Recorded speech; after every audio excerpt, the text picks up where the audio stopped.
بسم الله الرحمن الرحيم. السلام عليكم ورحمة الله وبركاته. أهلا بكل متابعينا الغاليين، أهلا بيكم. النهاردة إن شاء الله معانا تردد قناة زي ألوان على القمر الصناعي نيل سات لعام 2023.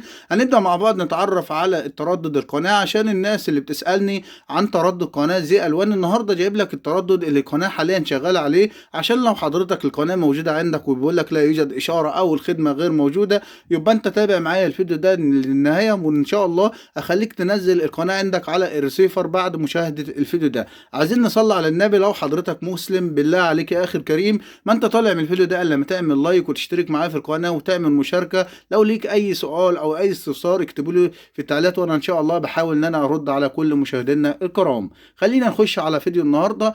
طبعا هنبدا مع بعض عشان نضيف التردد. بنخش على المنيو وبعد كده بندور على حاجة اسمها التركيب، بنختار منها حاجة اسمها قائمة الترددات.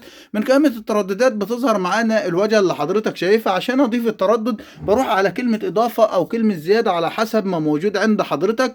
بعد كده بروح على زر الاضافه. كلمة إضافة ديت معناها إن أنا بضيف المرسل اللي هو التردد.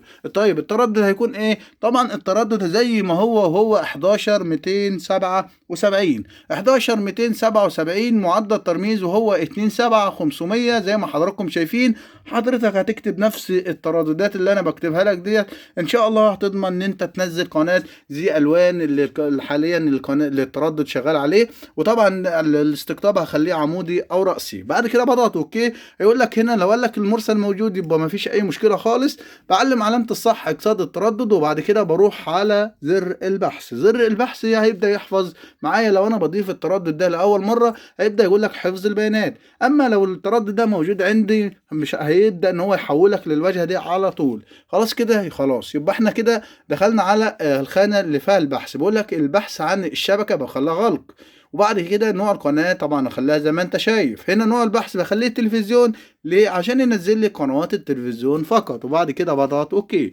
مباشرة بيبدأ يعمل عملية بحث عن التردد اللي القنوات اللي موجودة على التردد اللي هو 11277. التردد ده تقريبا نزل معانا عن 11 قناة. بضغط على كلمة نعم ويلا بينا نروح نشوف قناة زي ألوان بعد ما نزلت على الريسيفر.